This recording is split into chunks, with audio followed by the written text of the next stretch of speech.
বাড়বো বাতাসাও বাড়বো, মানে বুঝতে পারছো বিষয়? কেটা বুঝছো? মানসিক করছে নাতির ওজন অনুযায়ী বাতাসা দেবে, এবার 10 কেজি হয়ে গেছে ওজন। যত ওজন বাড়বো বাতাসাও তো বাড়বো। সেরাডারে আমি কতবার কইতাছি ওজন বাইরে যেতেছে গা, তাড়াতাড়ি দিয়া শেষ কর ঝামেলা। সেরাডা শুনছে না, এই তো 10 কেজি বাতাসা লইয়া আইছি, মাইকে কইয়া দিয়ে না আমি 10 কেজি বাতাসা আনছি। বুঝতে পারছেন? মাইকে না কইলে লুট দেয়া হবে না। তার মানে বুঝতেই পারছেন ভগবান কতটা গ্রহণ করবে। অহংকারীর প্রেরিত দ্রব্য ভগবান কখনো গ্রহণ করেন না। ভগবান খাওয়ার কাঙ্গাল না। ভগবানের সকল কিছু আমরা ব্যবহার করছি, ভোগ করছি, আর তাকে আমরা লোভ দেখাই। ওই ভগবানকে প্রণাম দিয়ে বলি, মোহনলাল আমার মেয়েটা যদি A+ পায়, তোমাকে উৎসবের সময় 1 বস্তা ডাইল দিমুনে, কেমন ডাইল। এবার ফুরি A+ও পাইল না, মোহনলালের কপালে ডাইলও জুটলো না। ঠিক কিনা? তোমার ফুরির ঘরে ফুরি হয়। এবার মোহনলাল কইছে, এই বছর যদি আমার ফুরি প্রেগন্যান্ট, যদি ফুয়া হয় মোহনলাল, তাহলে কীর্তনিয়া যে পার্টি আইব একটা দলের খরচ আমি দিলাই মনে, এই বছর যেন আমার নাতি দাও হয়। এবার ফুরির ঘরে ফুয়াও হইল না, ফুরি হইল, দলের আর খরচ দেওয়া হইল না। ভগবান ঘুষকুন নাকি? তাকে ঘুষ দিচ্ছ।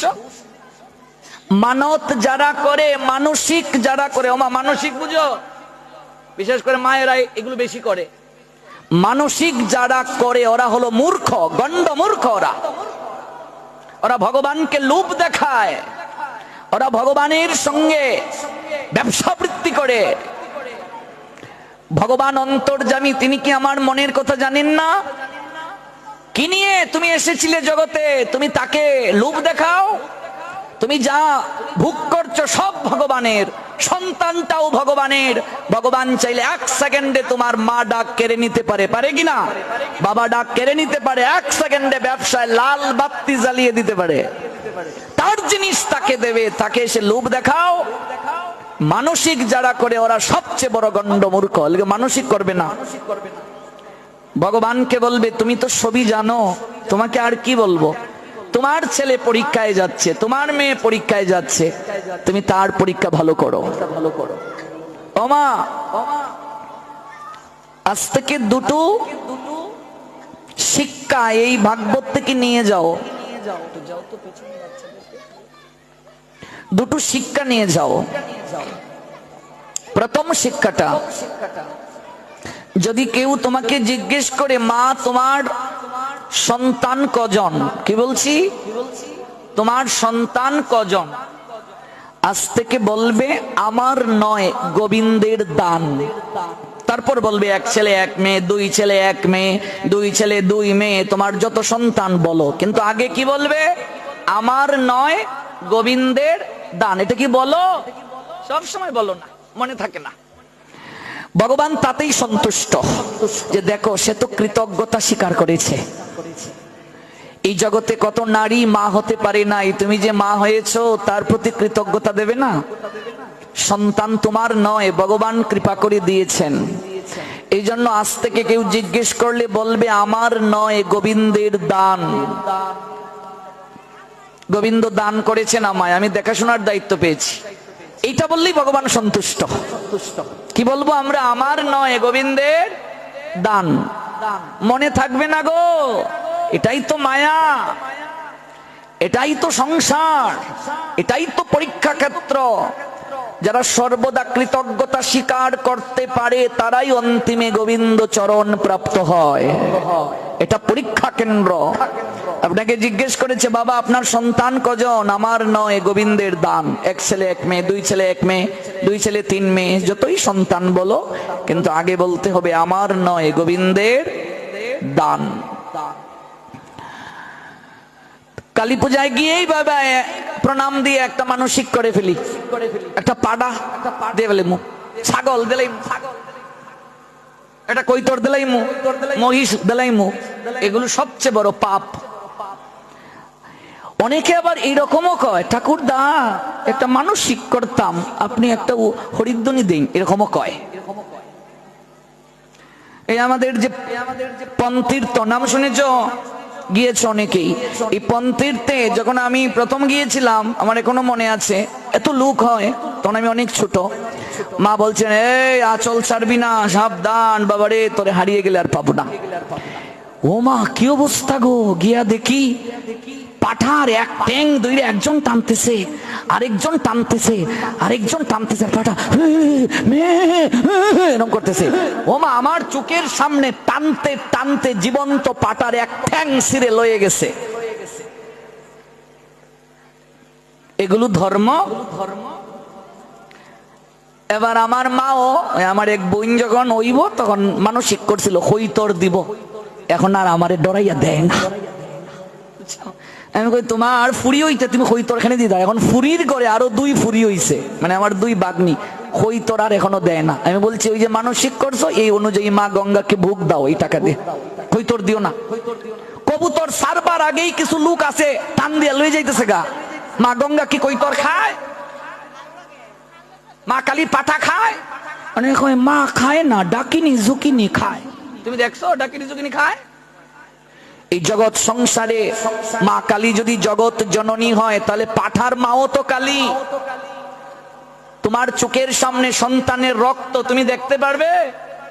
তাহলে তো তুমি মা নয়, রাক্ষসী তুমি। যে মা সন্তানের রক্ত চায় সে মা হতে পারে না, রাক্ষসী সে। মা কালী কখনো সন্তানের রক্ত চায় না। আবার অনেকে দেখবে মা কালী নাকি তারে বর করি লইছে। কি নাচন যে শুরু হয়! যখনই বর শুরু হয় তখনই ওই আগরবাতি দিয়ে শেখা মারি দিবে, দেখবে সব বর শেষ। এত সহজ নাকি দেবতা ভর করা? এগুলো সব ভাওতাবাজি, শাস্ত্র স্বীকার করে না।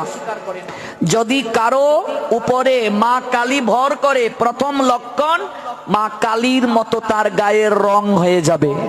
জেনে যাও শাস্ত্র কি বলছে। সে সংস্কৃতে কথা বলবে, বাংলায় বলবে না। কোন দেবতা বাংলায় কথা বলে না, সংস্কৃতে কথা বলে। যদি এই লক্ষণগুলো না থাকে তাহলে বুঝবে ভণ্ডামি করছে।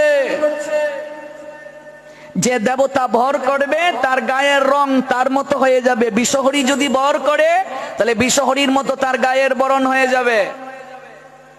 এবার এক জায়গায় আমি গেছি পাটে, এক সেরি হঠাৎ কইরা এরকম সাপের মতো, ও মা গো মা গো মা, বিষহরী নাকি আইছে তার উপরে, সাপের মতো গইরা নিয়ে শুরু করছে। এই দে শেখা দে, একটা আগরবাতি দে, দেখে সব ঠিক হয়েছে।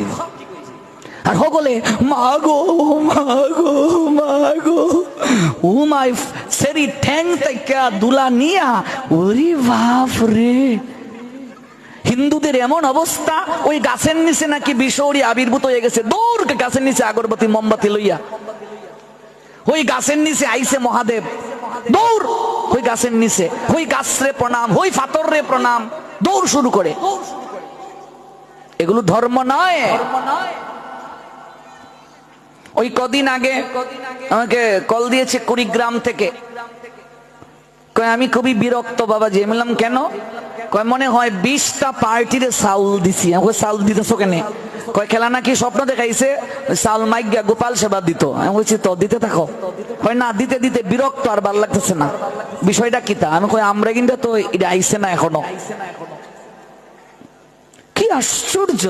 কারে নাকি স্বপ্ন দেখিয়েছে ওই ভিক্ষা মেঘে গোপাল সেবা করতে হবে। এবার যে পার্টি আইছে কয় কারে গো স্বপ্ন দেখাইছে? কয় এই তো ওই আমরা পাশের গ্রামের এক মহিলা হইছে। এখন এই মহিলার যে কারে গো, এই তো শুনছি আমরা ওই এই গানের এক বেডি বাপের বাড়ি থেকে হইনি আইছে। রাজার ঘরে ফুলা হইছে খাওয়ার মতো খালা, খাওয়া বুঝো গো, কাকের মতো কালো। এবার এই রাজ্যের মানুষ গিয়া আরেক রাজ্যে কইতাছে, শুনছো গো রাজার ঘরে ফুলা হইছে খাওয়ার মতো খালা। ও তাই? এর আগে আরেকজনের কাছে কইতাছে, শুনছো গো রাজার ঘরে ফুলা হইছে খাওয়ার মতো, মানে খালা শেষ। একটু ইকুটা কমিয়ে দাও, সংসার কোশনে কে আছো? মানে রাজার ঘরে ফুলা হইছে কাউয়ার মতো, এই যে কালা কালা শেষ। ওরা গিয়ে আরেক জায়গায় কয় রাজার ঘরে ফুলা হইছে খাওয়া। আসলো কি তা? খাওয়ার মতো খালা, পরে কি হইছে খাওয়া। এই হলো আমাদের অবস্থা। আমরা নিজেরা বিচার করতে চাই না, বিবেককে আমরা কাজে লাগাই না। কে কি বললো দৌড় শুরু করি আমরা, অমুক গাছের নিচে বিষৌরি আবির্ভূত হয়ে গেছে। ওই যে কয়েকদিন আগে মানিকগঞ্জে 1 হাত লম্বা লিঙ্গ দিয়ে, দেখেছেন তো ইন্টারনেটে তোমরা, এই নিয়ে কি ট্রল শুরু হলো। কি আশ্চর্য, কেউ জানার চেষ্টা করবে না, বুঝার চেষ্টা করবে না। ওই আমাদের অঞ্চলে, আমি তো হাওড় অঞ্চলের ছেলে, আমাদের অঞ্চলে গরু যদি আড়াই যেত গা, গরু হারিয়ে গেলে তুলসীর তলে মানসিক করত, ঝটপট ঠাকুরের পূজা দেবে। ঝটপট নাম শুনছো গো? ও তোমরা অঞ্চলে আইসে না এই ঠাকুর? এই ঝটপট ঠাকুর মানে কি তা জানো? বেজুইরা ফান, বেজুইরা গুয়া, গুয়া মানে সুপারি, এগুলো দিয়া আর একটা বিড়ি দেওয়ান লাগবো।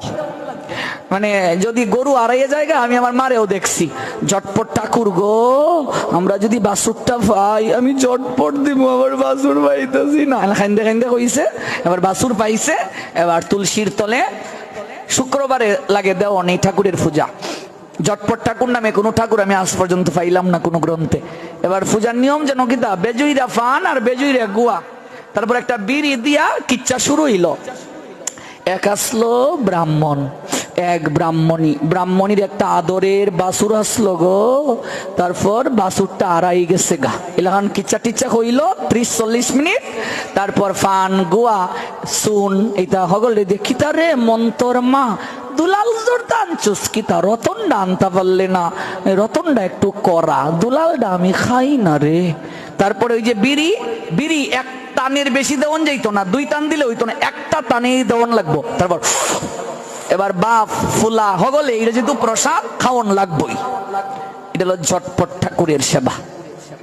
তারপর নতুন গাভীর ঘরে যদি বাচ্চা হয়, বাবার ঠাকুরের সেবা, নাম শুনছো? ও তোমরা এখানে আইসে না, এটা দেখা যায়। বাবার ঠাকুরের সেবা কি জানো? নতুন গাভীর বাচ্চা হলে 5 অক্টের দুধ, 5 পোয়া দানের সিরা, এটা দিয়া, তারপরে এর মধ্যে গুড় দিব, কলাউলা দিব, দিয়া মাঝখানে যেন দিব কিতা, তুলসী না, সাদা কাপড়ের মাঝে গাঞ্জা, গাঞ্জা টুবলা দিয়া কিচ্ছা শুরু হইলো। এক আসলো রাজা, এখনো আছে আমরা অঞ্চল। তারপর রাজা হরিণ শিকার করতে গেছে, এটা কিচ্ছা শুরু হইলো 1 ঘন্টা। তারপর প্রসাদ মাখাইয়া হগল রে গাপ্পা দিল, গাঞ্জাটা যার বাটে পড়বো হে আবার বাবার ঠাকুরের সেবা দেওয়ান লাগবো। তার মানে নিয়মটা দেখো, গাঞ্জা কুরেরা এই সেবার নিয়ম বার করছে, গাঞ্জা কেউ না কেউ পাইব, সেবাও চলব। কি ব্রেইন! গাঞ্জা তো কেউ না কেউ পাইবই, সেবাও চলবে। তারপর কলকি নারায়ণের নামে তামুক টানা, এখন যেহেতু তামুক আর নাই, এর লেগে কলকি নারায়ণ আস্তে আস্তে উঠতে যাইতেছে গা। কেমন? এগুলো ধর্ম নয়। 3 নাথের নামে গাঞ্জা খাওয়া, কলকি নারায়ণের নামে কলকি টানা, মহাদেবের নামে গাঞ্জা খাওয়া, এগুলো ধর্ম নয়। What means religion? Srimad Bhagavatam said, religion means the rule of regulation, all power supreme. If you violate rule of regulation, all power, of course punishment any time and any situation. If forgotten that topic, the Almighty Creator Krishna said, Srimad Bhagavad Gita, 7 chapter Gyan Vigyan Yug, 7 birds. Oh my dear commemorated, please listen attentive what I say. A conqueror of hell, that is not truth superior to me. Everything rides upon me as polar strong on tread. ধর্ম কি? ধর্ম তো সাক্ষাৎ ভগবত প্রণীতম, ধর্ম ভগবানের আইন, ধর্ম কোনো বানানো বিষয় নয়। ধর্ম উপলব্ধি করতে গেলে ভগবান যে নির্দেশনা দিয়েছেন সেটি জানতে হবে। ভগবানের আইনকে ধারণ করার নাম ধর্ম। ভগবান বলছেন আমার থেকে শ্রেষ্ঠ জগতে আর কেউ নাই। এগুলো লৌকিক প্রথা, এগুলো ধর্ম নয়। এগুলো এক এক অঞ্চলে অঞ্চল ভিত্তিক কিছু লুকাচার, এগুলো ধর্ম নয়। আজকাল এই অনলাইনের যুগে এগুলো ভাইরাল হয়, ও হিন্দুরা এগুলো নিয়ে সমালোচনা করে। এর পশ্চাতে কারণ কি জানো? কারণ হলো আমাদের কোনো ইনস্টিটিউশন নাই, শিক্ষা প্রতিষ্ঠান নাই, ধর্মীয় শিক্ষা প্রতিষ্ঠান যেখানে গিয়ে আমরা শিখবো, জানবো। যদিও কোনো কোনো স্কুলে, অর্থাৎ মন্দির ভিত্তিক স্কুলে এক দুইজন বাচ্চা আসে, মারা তাদের বাচ্চাদেরকে পাঠাতে চায় না। সেখানে গিয়ে একটু হলেও, একটা শ্লোক হলেও, একটা প্রণাম মন্ত্র হলেও তারা জানতে পারে। কোন কোন মন্দিরে অবৈতনিক ভাবে গীতা স্কুল খোলা হয়। আমি জানি না এখানে আছে কিনা গীতা স্কুল, আছে? বা খুব ভালো। সেই গীতা স্কুলে আমরা আমাদের বাচ্চাদেরকে পাঠাই না, অনেকেই পাঠাই না। এটা উচিত না, গীতা স্কুলে বাচ্চাদেরকে পাঠাতে হবে। ধর্মীয় শিক্ষাটা দেয়া দরকার। গীতা ভাগবত পাঠের অনুষ্ঠান একেবারে হয়ই না। কমিটি বৃন্দ আমার কাছে অনুরোধ রেখেছিলেন আগামী বছরের জন্য যেন আসি, কিন্তু আমার তো আগামী বছর বুকিং 7 ফাল্গুন পর্যন্ত বুকিং, এই ব্রাহ্মণবাড়িয়া নবীনগরে, এগুলো অনেক আগ থেকে আমার শিডিউল হয়ে যায়। আমি যে আসবো তা নয়, পাঠের সংখ্যা বাড়ান। 3 দিন দিয়েছেন, আগামীতে 5 দিন দিন, তারপর 7 দিন দেবেন। যত পাঠ সমাজের বুকে হবে মঙ্গল হবে। রেগুলার যে প্রসাদ দিতে হবে তা প্রয়োজন নাই। আমাদের প্রত্যেকের বাড়িতেই খাবার আছে। আপনি রেগুলার প্রসাদ না দিয়ে 2 দিন প্রসাদ কমিয়ে দিন, কিন্তু পাঠের সংখ্যা বাড়ান। অনেকে বলে প্রসাদ না দিলে লোক আসে না, এটা সম্পূর্ণ ভুল কথা। আমরা যেখানে যাই প্রসাদ দেয়া লাগে না, হাজার হাজার লোক বসে থাকে, প্রসাদের দরকার হয় না। আর যদি পারেন প্রসাদ দিন, কিন্তু পাঠের সংখ্যা বাড়ান। পাঠ যত বেশি হবে সমাজ তত পরিবর্তন হবে, মানুষ কুসংস্কার থেকে বের হয়ে আসতে পারবে। এখনো আমাদের সমাজে কুসংস্কার রয়েছে, অস্পৃশ্যতা রয়েছে, জাতি ভেদাভেদ রয়েছে, এগুলো থেকে আমাদের বের হয়ে আসতে হবে। আমরা গীতা যত পড়বো, ভাগবত যত শুনবো, তত আমাদের মাঝে এই সমস্যাগুলো দূর হবে, এই কুসংস্কারগুলো ধীরে ধীরে আমাদের মাঝ থেকে দূর হয়ে যাবে। অতি দানে অহংকারে প্রমত্ত হয়ে বলি মহারাজ সুতলে গিয়েছিলেন। সুতল, সপ্ত পাতালের মাঝে একটা হলো সুতল। সুতলে গেলেন বলি মহারাজ অহংকার করে। ভগবান বামন যখন গিয়েছিলেন যজ্ঞে, কি চাও তুমি? ভগবানকে চিনতে পারে নাই সে। ভগবান বললেন 3 পা রাখার ভূমি চাচ্ছি। বলি বললেন, ওরে বটু, তোমার পায়ের সাইজ কত? আমি সাগরা পৃথিবীর অধীশ্বর, তুমি আমাকে অপমান করলে? মাত্র 3 পা, এতটুকু তোমার পায়ের সাইজ, 3 পা রাখার জায়গা চাইলে? ভগবান বলেন আগে 2 পা রাখার জায়গা দাও, তারপর আমি 3য় পা কোথায় রাখবো আমি বলে দেব। 2 পা দিয়েই সকল কিছু দখল করেছিলেন ভগবান। 3য় পা কোথায় রাখবে? ওই বলি মহারাজের স্ত্রী সুদেশনা দেবী, তার আরেকটা নাম ছিল বৃন্দাবলী। তিনি তখন বলি মহারাজকে বললেন, আজ আপনার পরম আনন্দের দিন, দেখুন সহধর্মিনী কাকে বলে। আপনি 3য় পা রাখার জায়গা চাচ্ছেন না, আপনার মস্তকটা এগিয়ে দিন। ব্রহ্মাদি দেবতাও এই চরণ সহজে মস্তকে ধারণ করতে পারে না। বলি মহারাজের মাথায় চরণ দিয়ে তাকে সুতলে পাঠালেন। পরবর্তীতে ভগবান দ্বার রক্ষক হয়েছিলেন। ওই অহংকারে সুতলে গেল বলি। এই জন্য দান করে অহংকার করা যাবে না, এটাকে রাজসিক দান বলে, অহংকার করে যে দান। আর তামসিক দান কি? অশ্রদ্ধার সঙ্গে যারা দান করে, শ্রদ্ধাহীন ভাবে, এই দানের দ্বারা কল্যাণ হয় না, জগতের মঙ্গল হয় না, নিজেরও কোনো মঙ্গল হয় না। কোন প্রসঙ্গ থেকে এত দূর গেলাম? সত্যভামার অহংকার হলো, তিনি বলছেন দ্বারকার যত ধন রত্ন ঐশ্বর্য আছে আমি কৃষ্ণের সমপরিমাণ দেব, কিন্তু নিক্তিতে তুলে সমপরিমাণ তিনি করতে পারলেন না। তাই নারদ বললেন যজ্ঞ সম্পূর্ণ হলো না, আপনি দক্ষিণা দিতে ব্যর্থ, আমি যাই। সত্যভামা কাঁদতে শুরু করলেন, হে দেবর্ষি, আপনি আমায় ক্ষমা করে দিন, মন করে আমার যজ্ঞটা সম্পূর্ণ হবে। আমার হৃদয়ে, আমি দ্বারকার পাট রানী, এরকম একটা অহংকার এসে গিয়েছিল। আমি বড় কাঙ্গালিনী, আপনার চরণে আমি শরণাগত, আমি ভিক্ষা চাই। নারদ বলেন, এই তো লাইনে এলে, যদি হতে পারো নিচু তবে পাবে কিছু, নিচু না হলে কিছু পাওয়া যায় না। বুঝলে মা? নিচু না হলে কিছু পাওয়া যায় না। এই জন্য যারা সমর্থ শরীরগত দিক থেকে, তারা যখন কীর্তনে যাবে, গীতা ভাগবত পাঠে যাবে, চেয়ারে বসবে না, নিচে বসে হরিকথা শুনবে। আর যারা নিচে বসতে পারো না, অসমর্থ, তারা ভাগবতের কাছে প্রণাম দিয়ে আগে ক্ষমা চাইবে, ভগবানের কাছে ক্ষমা চেয়ে টুল নিয়ে যাবে, মুড়া নিয়ে যাবে। যেহেতু নিচে বসতে পারো না, কি করবে? চেয়ারে বসবে, কিন্তু ক্ষমা চেয়ে বসবে। আবার সমর্থ ব্যক্তি যে নিচে বসতে পারে, সে যদি চেয়ারে বসে, তাহলে ভগবান তাকে একদিন অসমর্থ করবে। নিচু না হলে কখনো কিছু পাওয়া যায় না। উঁচু স্থানে বসলে অহংকার এসে যায়। ভগবানের কথা নিচু স্থানে বসে শুনতে হয়। ভগবানের কাছে, গুরু বৈষ্ণবের কাছে গিয়ে উঁচু স্বরে কথা বলতে নাই, নিচু থাকতে হয়। গলবস্ত্র কৃতাঞ্জলি বৈষ্ণব নিকটে, দন্তে তৃণ করি দাঁড়াইব নিষ্কপটে। এখানে নিজের পাণ্ডিত্য যাচাইয়ের জন্য আমি বৈষ্ণবের কাছে যাব না। আমার কি আছে, আমার ছেলে কি করে, মেয়ে কি করে, আমার কয়টা দোকান আছে, এগুলো সাধুকে জানালে আমার কি হবে? আর সাধুরই কি হবে? আমি তার কাছে যাব, আমার আত্মকল্যাণটা কেমন হবে? আমি কি করে ভক্তিপথে এগিয়ে যাব? সাধুর কাছে গিয়ে আন কথা বলবো না, বিষয়ের কথা বলবো না, হরি কথা বলবো। একজন সাধু বিষয়ের কথা বলবেন না।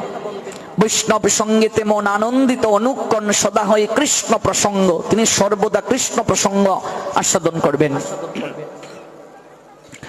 নারদের চরণে পড়ে গেলেন সত্যভামা, চোখে অশ্রু ঝরতে শুরু করলো। তিনি ভগবানকে নিয়ে যাবেন, যজ্ঞ সম্পূর্ণ হলো না। ঠিক তখনই উদ্ধব এলেন সেখানে। উদ্ধব মথুরার শ্রেষ্ঠ পণ্ডিত, দেবগুরু বৃহস্পতির শিষ্য তিনি। উদ্ধব বললেন, দেবী সত্যভামা, হে মহারানী, আপনি অশ্রু মোচন করুন। আপনি আপনার প্রাণনাথ কৃষ্ণহারা হবেন না, আপনার যজ্ঞ অসম্পূর্ণ হবে না। কৃষ্ণের সমপরিমাণ দণ্ডরত্ন ঐশ্বর্য দেওয়ার জন্যই তো নারদ বলেছেন আপনি একটা তুলসী পত্র নিয়ে আসুন। প্রসঙ্গটা কি? তুলসীর শক্তি বোঝানোর জন্য আমি এত দূর যাচ্ছি। মনে আছে কি বলেছিলাম? স্নান করে অবশ্যই আমরা সূর্যকে প্রণাম দেব, তুলসীকে প্রণাম দেব, আর জল দান করব। এটা শুধু তুমি একা দেবে তা নয়, তোমার বাচ্চাকেও বলবে দেওয়ার জন্য, প্রত্যেককেই দিতে হবে। এটা সনাতনী হিন্দুদের নিয়ম। এটা না দিয়ে যে আহার গ্রহণ করবে, সে প্রত্যেক গ্রাসে গ্রাসে পাপ গ্রহণ করবে। হিন্দু বাড়ির একটা নিয়ম আছে। সনাতনী হিন্দু বাড়ি হলো দেবগৃহ। এটা ম্লেচ্ছ বাড়ি না, এটা যবনের বাড়ি না। আমরা কখনো বিছানায় বসে খাই না, আমরা এটুর বিচার করি। আমরা স্নান না করে খাই না, হিন্দুরা স্নান না করে খাবে না, এগুলো ম্লেচ্ছদের কাজ। ম্লেচ্ছ মানে আচরণহীন। একটা তুলসীর মাঝে কৃষ্ণ অক্ষরটা লেখে নিক্তির একদিকে রাখা হলো, একদিকে ভগবান কৃষ্ণকে বসানো হলো। কৃষ্ণ নামটা লিখে তুলসীতে রাখা হলো একদিকে, আর একদিকে কৃষ্ণকে বসানো হলো। এর আগে দ্বারকার দণ্ডরত্ন ঐশ্বর্য দিয়েছিলেন সত্যভামা। কি বলেছিলাম? যদি কিছু নাও পাও, একটা তুলসী হলেও নিয়ে যাবে, ভাগবতে দেবে। এগুলো 7 দিন ব্যাপী যদি হতো, আমি একেবারে ধারাবাহিকভাবে বুঝাতে পারতাম। এই ভাগবতে অর্পিত তুলসী যে গ্রহণ করবে, তার বেদি ভালো হয়ে যাবে। এই জন্য আবার যদি কোনোদিন আসি, গোত্র উল্লেখ করে 108টা তুলসী চন্দন দিয়ে নিয়ে আসবে ভাগবতে, গৃহের মঙ্গলের জন্য অর্পণ করাবে। এটা নিয়ম। এই সুযোগ সব জায়গায় হয় না, ভাগবতের বিশেষ কৃপা এগুলো। যখন তুলসীর মাঝে কৃষ্ণ লিখে নিক্তির একদিকে দেয়া হলো, একদিকে কৃষ্ণকে দেয়া হলো, সঙ্গে সঙ্গে কৃষ্ণ নামের পাল্লাটা ভারী হয়ে গেল। নিতাই গৌর সীতানাথ প্রীতি প্রেমানন্দে হরি বল। আর ভগবান যেদিকে বসেছেন সেটা হালকা হয়ে গেল। ভগবান বুঝালেন, আমার থেকেও তুলসীর শক্তি বেশি, আমার থেকেও কৃষ্ণ নামের শক্তি বেশি, অর্থাৎ কৃষ্ণ থেকে কৃষ্ণ নামের শক্তি বেশি। এই জন্য এক মালাই হরি নাম করো, দৌড় দাও কচ্ছপের মতো, সময় থাকতে দাও। বেলা হারিয়ে খরগোশের মতো দৌড় দিলেও কখনো গন্তব্যে পৌঁছাতে পারবে না। কেউ যদি 8 বছর বয়সে এক মালা করে হরিনাম শুরু করে, 50 বছর পর্যন্ত সে হরিনাম করলো। আরেকজন 50 বছরে জপমালা নিয়ে ষোলমালা শুরু করলো। কোন লোকটা এগিয়ে থাকবে? যে অল্প করে 8 বছর থেকে শুরু করেছিল। অল্প করেই করো মা, সংসারে অনেক কাজ আছে, কিন্তু সময় থাকতে করো মা, বেলা হারিয়ে গেলে হবে না গো। 70 বছরের দাদুকে যদি বলি, ও দাদু চলো একটু গীতা পাঠে যাই, দাদু বলবে, ভাই রে আমার এক জায়গায় বসে থাকা সম্ভব নয়, ঠিক কিনা? 75 বছরের ঠাম্মাকে যদি বলি, ও ঠাম্মা চলো একটু গীতা পাঠে যাই মোহনলাল মন্দিরে, ভাই রে আমার ঘন ঘন বাথরুম টয়লেটে যেতে হয়, দাঁত পড়ে গেছে, রাম বলতে পারো না, রাম বলতে আম কও, ঠিক কিনা? এই সময় হবে? বেলা গেলে হয় না, যৌবন ফুরিয়ে গেলে হয় না। এই যে চন্দ্রনাথে গেল তীর্থ, এখনই তো উঠতে পারো না। যারা এখনো যাও নাই, ছেলেটার বিয়া করাইয়া তারপর দায়িত্ব শেষ কইরা চন্দ্রনাথ যাইমু, জীবনে কোনোদিন যাওয়া হইতো না। যখন দায়িত্ব শেষ হইব তখন আর কমর দায়িত্ব জ্ঞান রাখবে না। আমি ইয়াং বেডা, আমি অর্ধেক উঠতে হাঁফানি শুরু করছি, বাপ রে বাপ। একাদশীর দিন আমি গেছিলাম, নির্জলা একাদশী আমরা করি তো, ঘুমাই ঘুমাই, আমার লগের এই কইছে, এই আমি তো অন্ধকার দেখতেছি চারিদিকে, মইরা গেলে সমস্যা নাই, মহাদেবের কেন মরমু, যাও আর হইব, ল উঠমো। আর অনেক ইয়াং প্লাবান, কিরে তোরা উঠতে না, না না না। তীর্থ দর্শন, তীর্থ পরিক্রমা যৌবন গেলে হয় না। এখন এই তো নিচে বইতে পারো না, মুরা লইয়া লইয়া গীতা পাঠে ছুড়ো, ঠিক কিনা? টুল লইয়া লইয়া যাও, ফিরি লইয়া লইয়া যাও। আর দায়িত্ব শেষ করে তীর্থে যাইবা, ভজন করবা, জপমালা নিবা, জীবনে কোনোদিন হবে না। মারে একদিকে সংসারও চলবে, ভগবানকেও ডাকবে। বানরের বাচ্চা দেখেছো কেমন করে তার মাকে জড়িয়ে ধরে?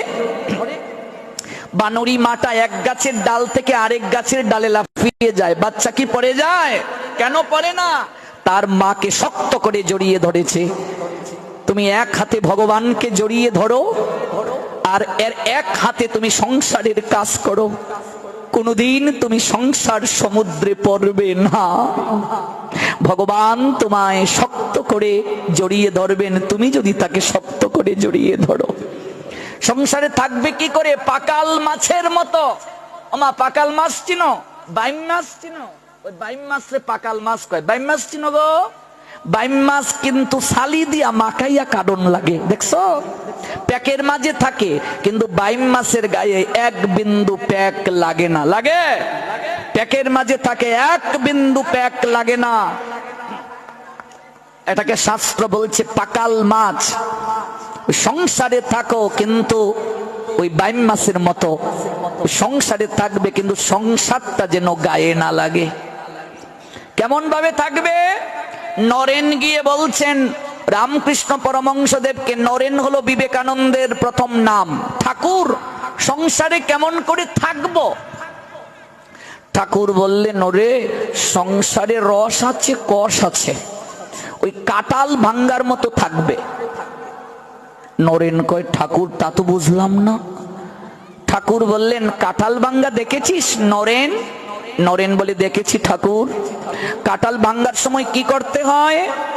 বলছে হাতের মাঝে একটু তেল মাখতে হয়। ও মা, কাঁঠাল ভাঙছো গো, হাতের মাঝে কিতা করো? তেলখানে মাখো, কষ যেন কম লাগে, ঠিক কিনা? ঘুম থেকে উঠে আগে একটু কৃষ্ণ নামের তেল মেখে নাও। এটা সরিষার তেল না, সয়াবিন না, কৃষ্ণ নাম, এটাকে প্রতীক বলছেন ঠাকুর। ঘুম থেকে উঠে আগে সর্বাঙ্গে একটু কৃষ্ণ নামের তেল মেখে নাও, স্নান করে একটু হরিনাম করে নাও, তাহলে এই মায়ার সংসারে কষ তত গায়ে লাগবে না। বুঝেছ? নৌকা জলে থাকে, নৌকার ধর্ম কি? জলের মাঝে ভেসে থাকা। নৌকার মাঝে যদি জল ঢুকে তাহলে নৌকা কি হবে? জলে ডুবে যাবে। সংসারে থাকো, নৌকা জলে যেভাবে থাকে। অনেকে বলবে, বাবা নৌকা যদি জলের মাঝে থাকে, একটু আটটু জল তো নৌকার মাঝে ডুববই। ডুববো কিনা?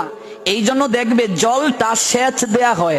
আমরা সিলেটের, আমি তো সুনামগঞ্জের মানুষ, আমরা হেওইত কই, তোমরা কি তা কও? ও মা, তোমরা লাগে দেখা যায় আমরা মিল আছে গো, হেওইত দিয়ে আমরা জলটা ফালাই, ঠিক না?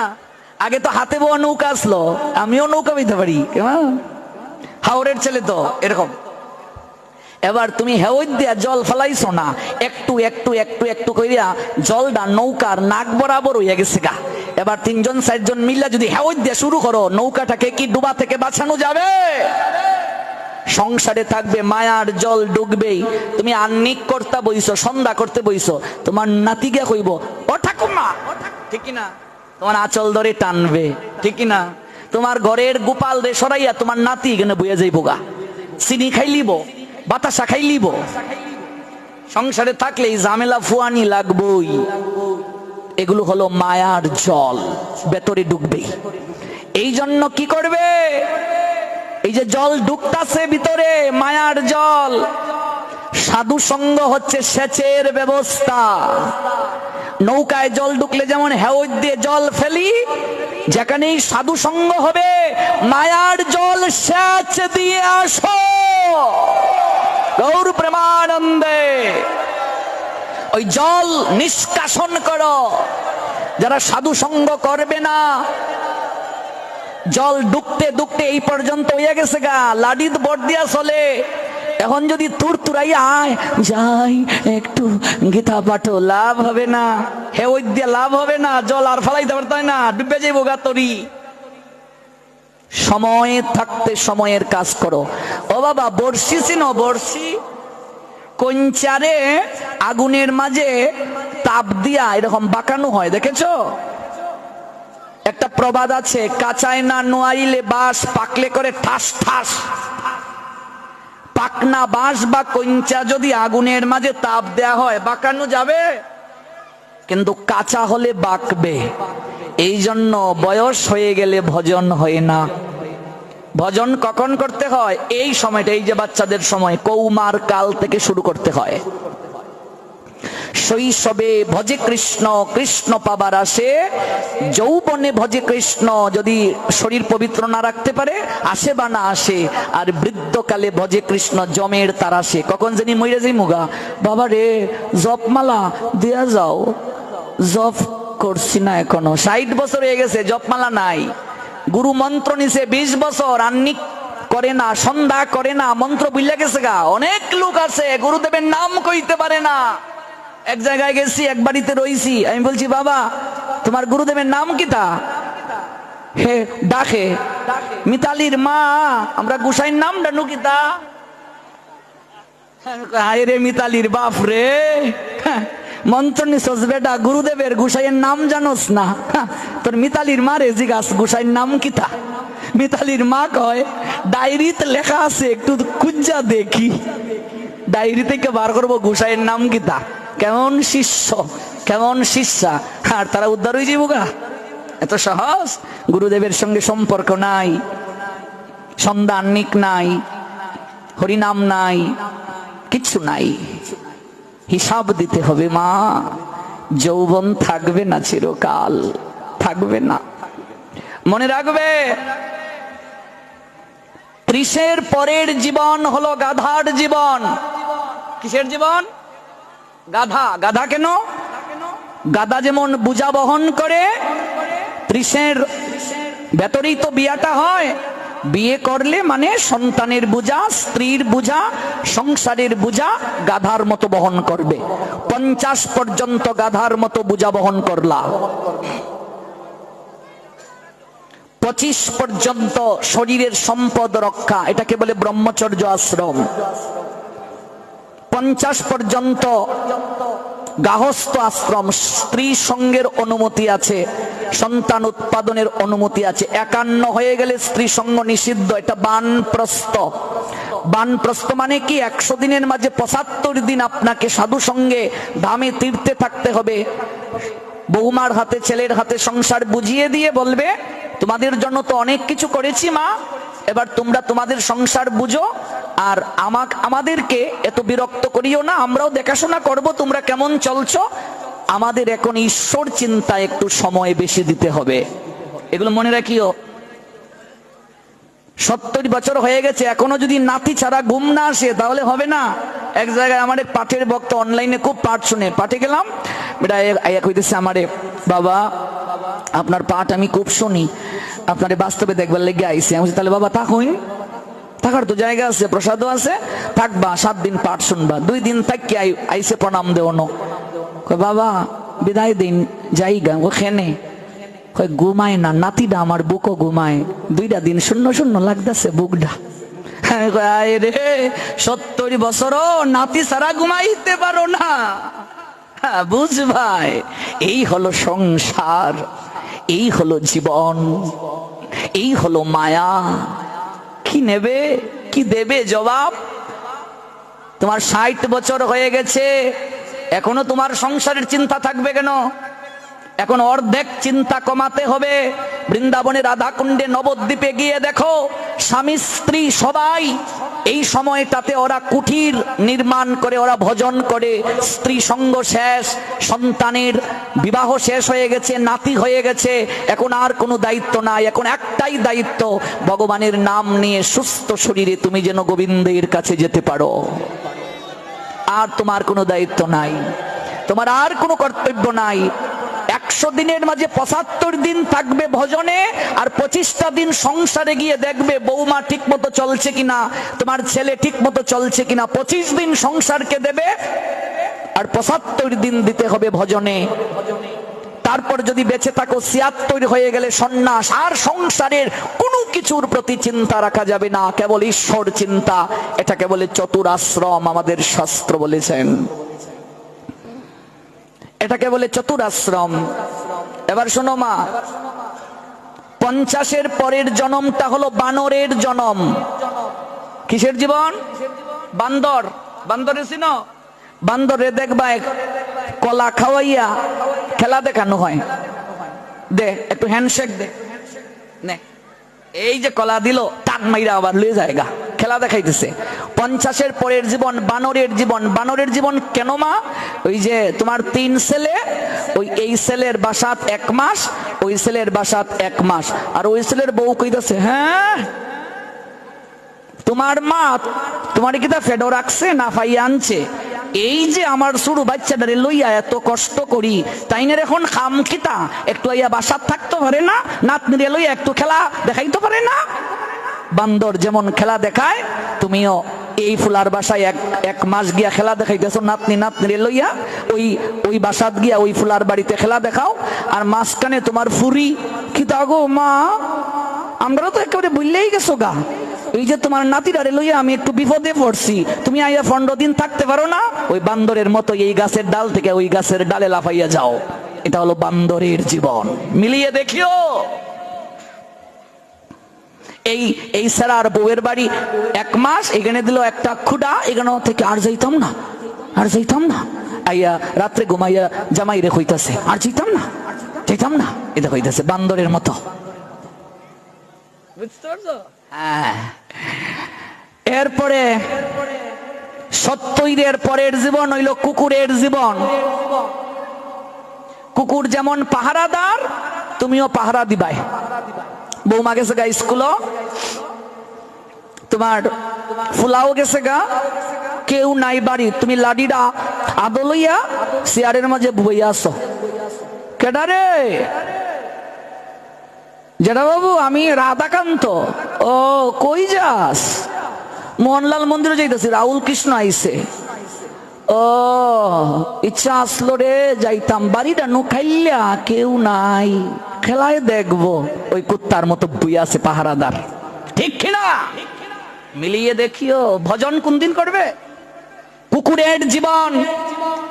ওই নার্সারিতে কেজিতে তোমার নাতিরে নাতনিরে লইয়া গেছো, এবার নাতি নাতনি ওই কেজিতে আছে, আর তুমি একটা মুড়া বা টুল লইয়া গেছো, গিয়া এখানে বইয়া আসো। নাতির স্কুল শেষ, তুমি তারে লইয়া আবার বাড়িতে আইতাছো, পাহারাদার।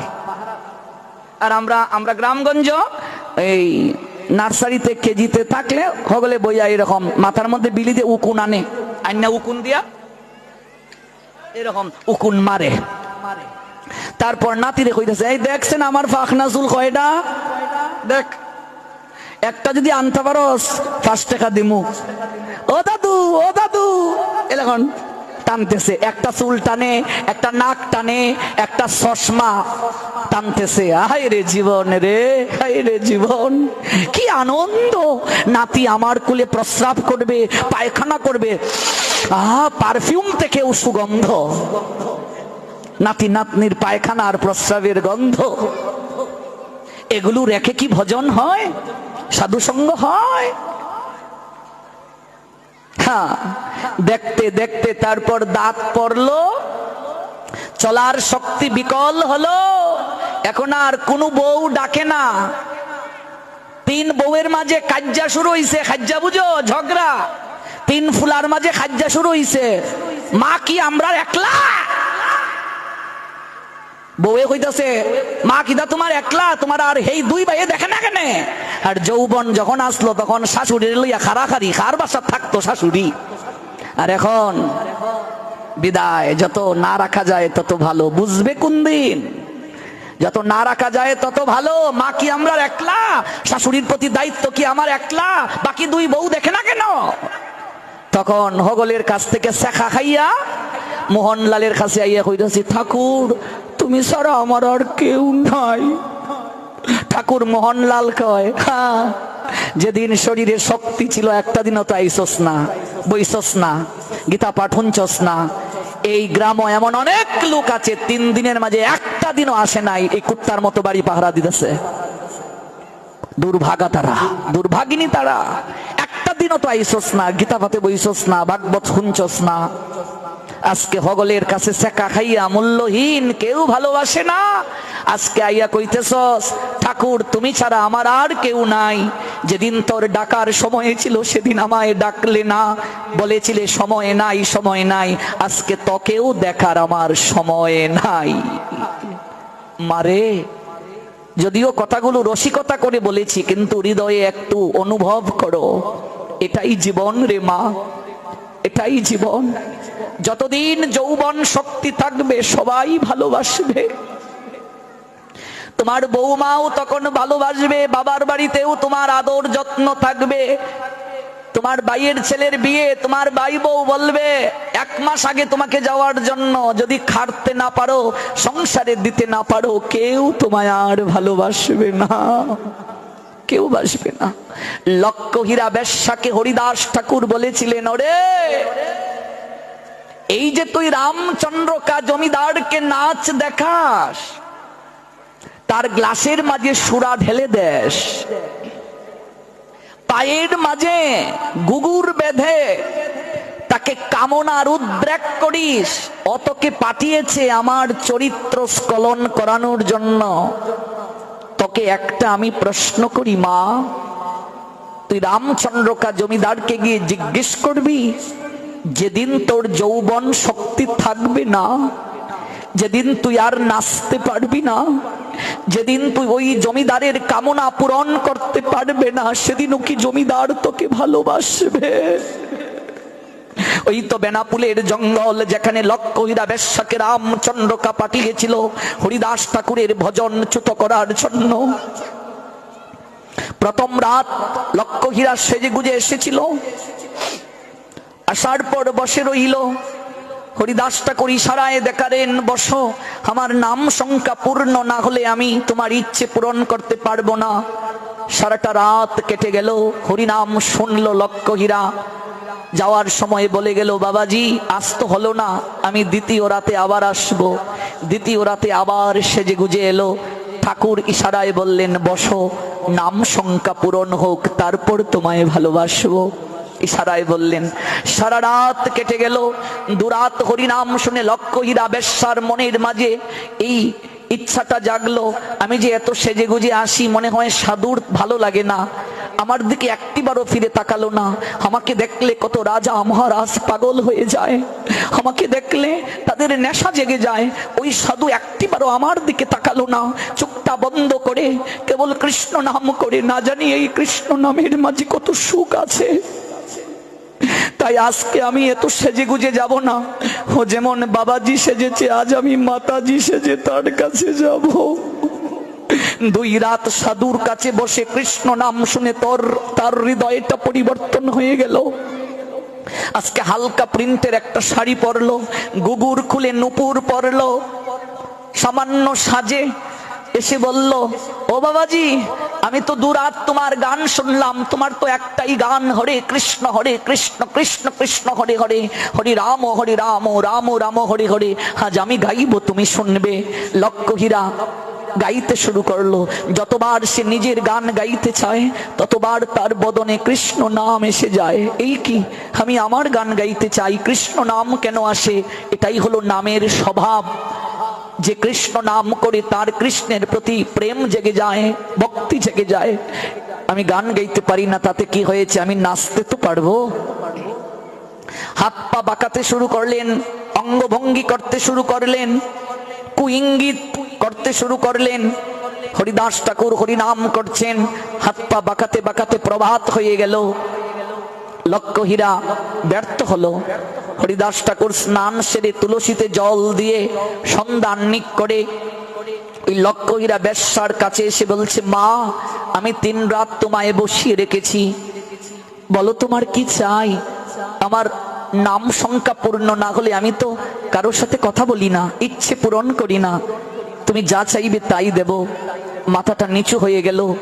আমি এলাম যার সঙ্গে শারীরিক সংসর্গ করতে, তিনি আমায় মা বলে ডাকলেন। আমি একটা বেশ্যা, আমি জীবনে কোনোদিন কারো কাছ থেকে মা ডাকটা শুনতে পাইনি। কি আছে এই মা ডাকটার মাঝে এত মধুরতা? লক্ষ্মীরা বেশ্যা বলছে, বাবা, আমি যে উদ্দেশ্যে আমি আপনার কাছে এসেছি, এই কথা আমি আর মুখে উচ্চারণ করতে পারবো না। আমি মহাপাপী, আমি বেশ্যা, পতিতা। আমি 3 রাত অন্য চিন্তায় নিয়ে আমি আপনার পাশে বসেছিলাম, কিন্তু এই 3 রাত সাধু সঙ্গ করে আমার হৃদয়ে এক আমূল পরিবর্তন হলো। আমি এসেছি ঠাকুর আপনার চরণে শরণ নিতে। আমি সারাটা জীবন নাচ গান করে এত আনন্দ পাইনি, আমি এই 3 রাত সাধু সঙ্গ করে আপনার মুখে হরি নাম শুনে যে আনন্দ পেয়েছি, আমি এই আনন্দ কোথাও পাইনি। মারে, আমি জানতাম তুই আসবে মা, এই জন্য আমি যাইনি এই কুটির ছেড়ে। ওই রামচন্দ্রকা কত ষড়যন্ত্র করেছিল আমাকে এই জায়গা থেকে বিদায় করার জন্য, আমি যাইনি। যা, তোর বাবুকে গিয়ে জিজ্ঞেস কর, আজ তুই নাচতে পারিস, তোর যৌবন আছে শরীরে, তোর চাহিদা আছে। যেদিন তুই নাচতে পারবি না, তোর যৌবন থাকবে না, সেদিনও কি রামচন্দ্রকা জমিদার তোকে ভালোবাসবে? তোর সারা গায়ে অলংকার দেবে। মারে, তুই শুধু নয়, সংসারে মানুষ অর্থ যদি উপার্জন করতে পারে, সংসারে মানুষ যদি খাটতে পারে, কায়িক শ্রম করতে পারে, তার বউ, তার সন্তান, তার নাতি নাতনি, আত্মীয় স্বজন সবাই ভালোবাসে, কিন্তু বৃদ্ধকালে সবাই তাদেরকে বুঝা মনে করে। রে মা, বুঝা। এই জন্য সময়ে থাকতে ভগবানের কাছে কেঁদে কেঁদে বলতে হয়, যেন সুস্থ শরীরে ভগবানের নাম নিয়ে জগৎ থেকে যেন যাওয়ার সুযোগ হয়ে যায়। ঠাকুর, ঠাকুর, আমাকে কয়েক ঘন্টা সময় দিন ঠাকুর, আমি যাচ্ছি আর আসছি। রামচন্দ্রকা জমিদারের কাছে গিয়ে সারা জীবন সে যত দামি শাড়ি পেয়েছে, স্বর্ণ অলংকার পেয়েছে, এগুলো তরে ভিতরে সাজিয়ে চরণের কাছে রেখে ঘুঘুরটা সমর্পণ করে বলছে, বাবুজি, এই নিন, আপনি সারা জীবন আমাকে যে শাড়ি দিয়েছেন, দামি দামি শাড়ি, অলংকার দিয়েছেন, আমি সব আপনাকে ফিরিয়ে দিতে এসেছি। কিরে গুগুর, আমায় ফিরিয়ে দিচ্ছিস কেন? দামি শাড়ি অলংকার ফিরিয়ে দিচ্ছিস কেন? তোকে পাঠিয়েছিলাম ওই সাধুকে তুই চরিত্র ভ্রষ্ট করার জন্য, আর তুই উল্টো ওর দলে চলে গেলে। বাবু, ওই সাধু সাধারণ কেউ নয় বাবু, সাধুর অসীম ক্ষমতা বাবু। আমি সারা জীবন নাচ গান করে আমি এই আনন্দ পাইনি বাবু। আমি জানি না ওই সাধু সঙ্গ করে আমার মনটা এত পরিবর্তন কেন হয়ে গেল।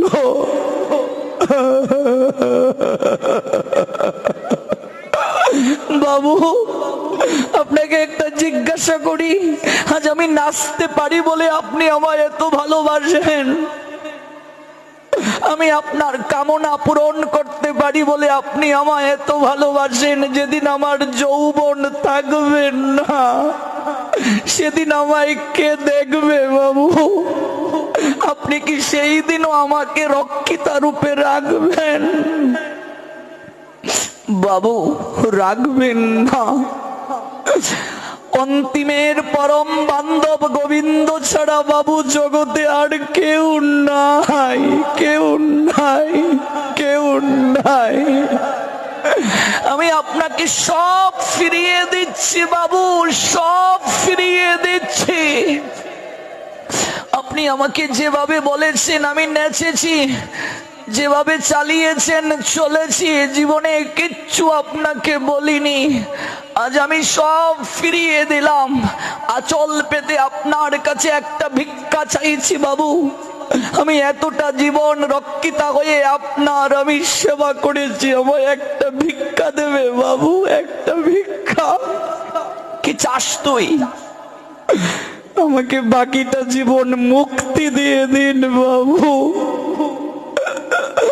আমাকে বাকিটা জীবন আপনি মুক্তি দিয়ে দিন।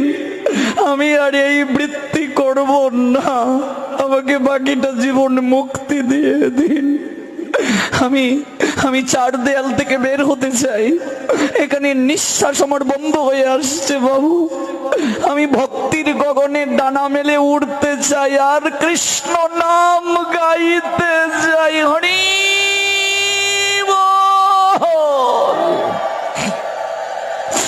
আমাকে বাকিটা জীবন মুক্তি দিয়ে দিন, মুক্তি দিয়ে দিন বাবু, আমাকে বাকিটা জীবন মুক্তি দিয়ে দিন।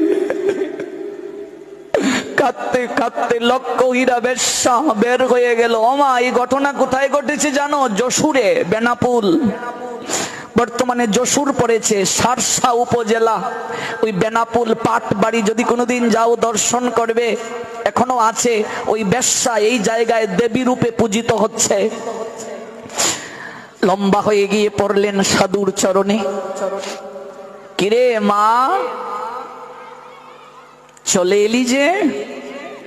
ঠাকুর তাকিয়ে দেখুন আমার দিকে, আমার গায়ে একটা অলংকারও নাই ঠাকুর, চরণে ঘুঘুর নাই, দামি শাড়িও নাই। আমি পাপের সকল কিছু আমি ফিরিয়ে দিয়ে এসেছি, পাপালয়ে রেখে এসেছি।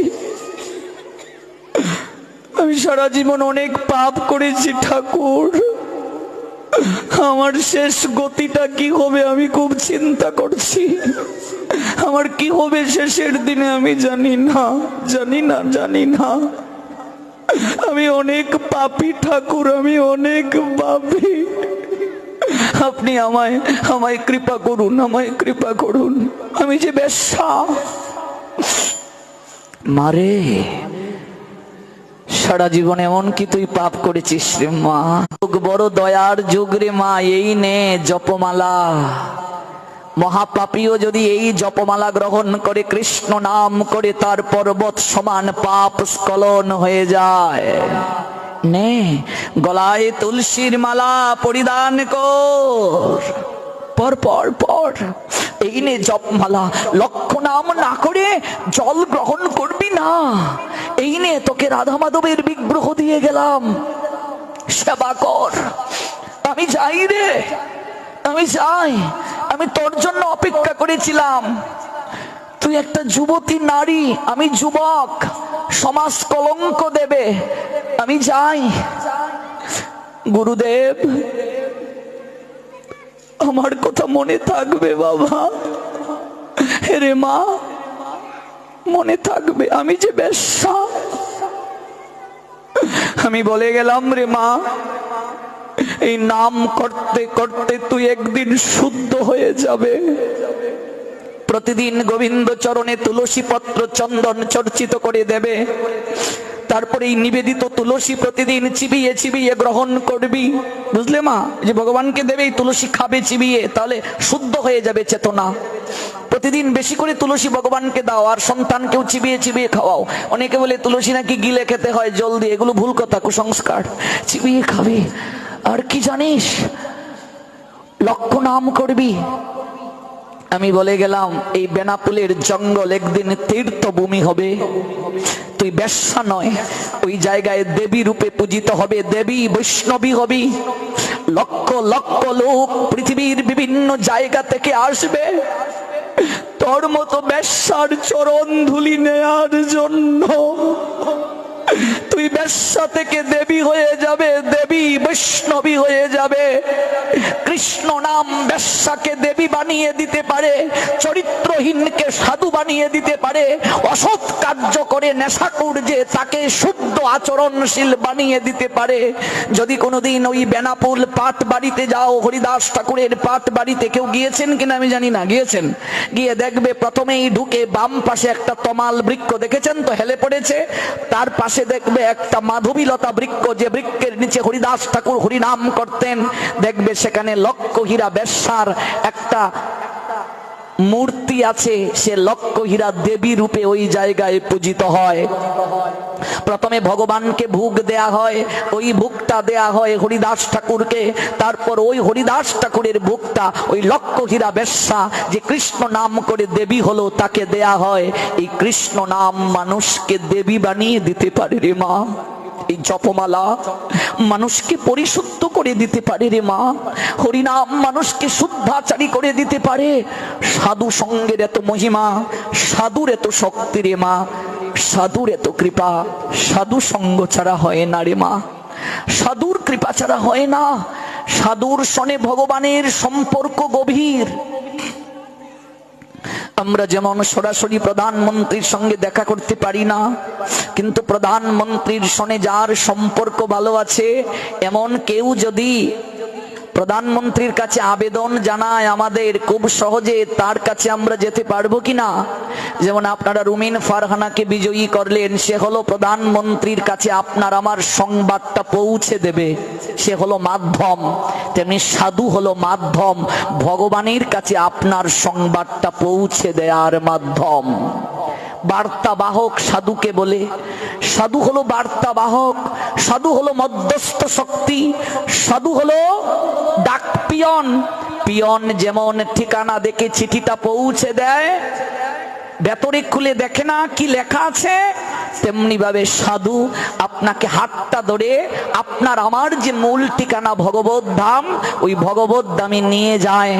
এটা হলো সাধুর দায়িত্ব, এটা সাধুর কর্তব্য। ছাড়িয়া বৈষ্ণব সেবা নিস্তার পেয়েছে কেবা। জগতে সাধু সেবা ছাড়া, বৈষ্ণব সেবা ছাড়া কেউ কোনোদিন অভিষ্ট লক্ষ্যে পৌঁছাতে পারে না। হরি কথা শ্রবণ মনন কীর্তন মানুষের চিত্তকে পরিবর্তন করে দেয়। এটিকে বাদ দিয়ে হবে না মারে। যদি মনে করো দায়িত্ব শেষ করে তারপর ডাকবো, জীবনে কোনোদিন ডাকা হবে না। এক মাসিমাকে বলেছিলাম, ও মাসিমা, সপ্তাহে একটা বার শুক্রবার অন্তত আসতে পারো মন্দিরে। মাসিমা বললেন, বাবা ফাল্গুনে আমার ছেলেটার বিয়ে, দায়িত্বটা শেষ করে নি, তারপর দেখবে এক শুক্রবারও মিস হবে না, তোদের সঙ্গেই আমি থাকবো। ফাল্গুনে ছেলেকে ঘটা করে বিয়ে দিলেন মাসিমা। জ্যৈষ্ঠে দেখা, কি গো মাসিমা, শুনলাম ছেলেকে ঘটা করে বিয়ে দিলে, মন্দিরে কেন আসো না? মাসিমা বললেন, বাবারে ইচ্ছে ছিল শাশুড়ি হব, নতুন বউ হয়ে গেলাম। বৌমা স্কুলে যায়, রান্না করে আমি তাকে পাঠাই, দুপুরে টিফিন বক্সে দিয়ে দিই খাবারটা। সারাদিন কষ্ট করে অফিস থেকে আসে, স্কুল থেকে আসে, সাহস পাই না তাকে বলতে রান্না বসাও, ক্লান্ত হয়ে যায়। হ্যাঁ বললাম, মাসিমা জীবনে দায়িত্ব শেষ হবে না, হরি ভজনও হবে না। এই জন্য সংসারও করতে হবে, ভগবানকেও ডাকতে হবে। সর্বপ্রথম ভগবানের ডিউটিটা আগে করে নিতে হবে। ঘুম থেকে উঠে সর্বপ্রথম দায়িত্ব চোখটা খুলে ভগবান দর্শন। এই জন্য বেডরুমে একটা ভগবানের ছবি টাঙ্গিয়ে রাখো, মাথার দিকে নয় চরণের দিকে টাঙ্গিয়ে রাখবে, বুঝলে?